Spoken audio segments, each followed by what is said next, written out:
De telle façon, ça fait partie des recommandations que nous avions faites depuis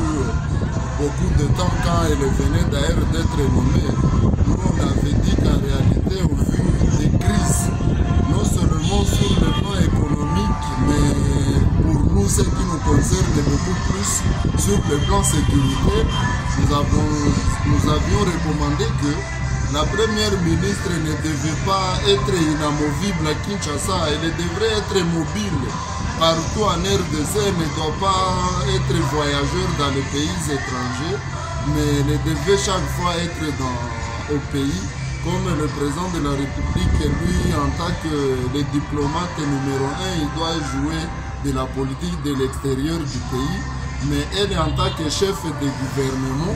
elle doit s'assurer que tout marche bien à l'intérieur. Donc nous, comme collectif de victimes de l'agression rwandaise, nous sommes tellement contents qu'elle arrive à Goma, mais également nous souhaitons que son arrivée puisse avoir un impact, surtout sur le plan sécuritaire. Nous avons besoin que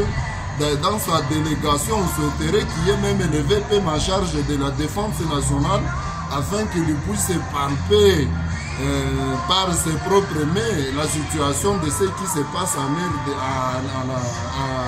à l'est de la RDC, parce que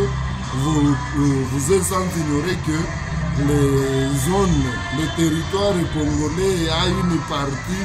qui est occupée par les terroristes du M23 accompagnés par le Rwanda.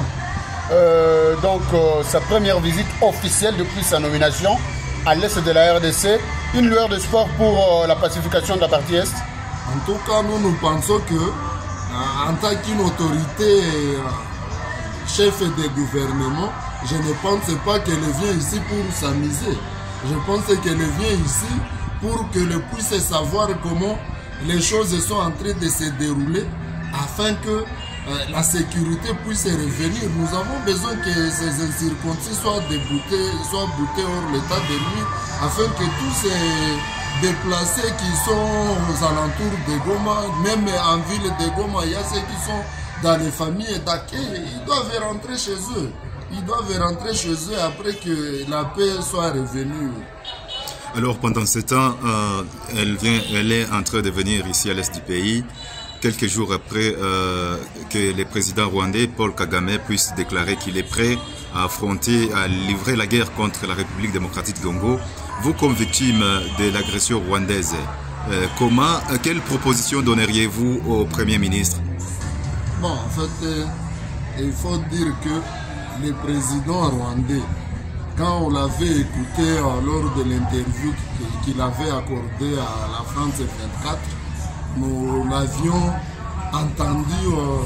en tout cas être l'avocat du M23. Donc tous ces rapports des Nations Unies qui confirment que le Rwanda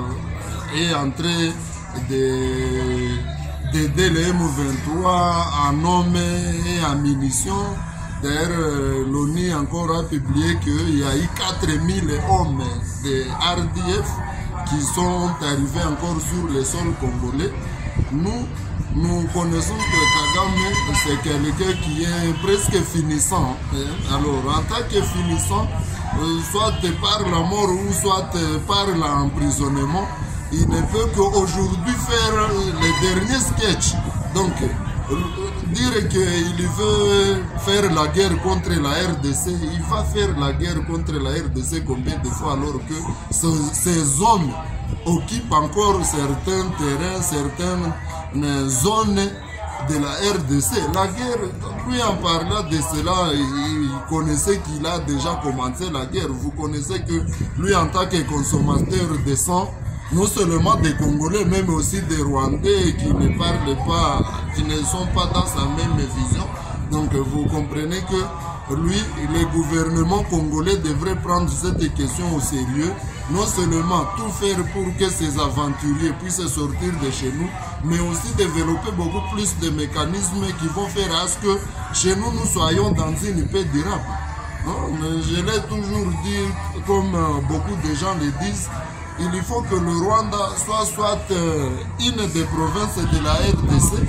ou bien si on ne parvient pas à faire à ce que le Rwanda soit une des provinces de la RDC, parce que c'est un pays qui ne peut pas vivre sans nous agresser, parce que c'est un pays pauvre, comme il y a des ressources en RDC à partir desquelles ils doivent vivre, c'est ainsi que lui aussi, il sacrifie les enfants des Rwandais aussi, hein, parce que quand ils viennent, chaque fois vous entendez, les Ouazalendo ne les laissent pas à faire tout ce qu'ils veulent librement. Donc, nous souhaitons que le gouvernement puisse tout faire. Si on ne parvient pas à prendre le Rwanda comme une province, qu'on puisse maintenant faire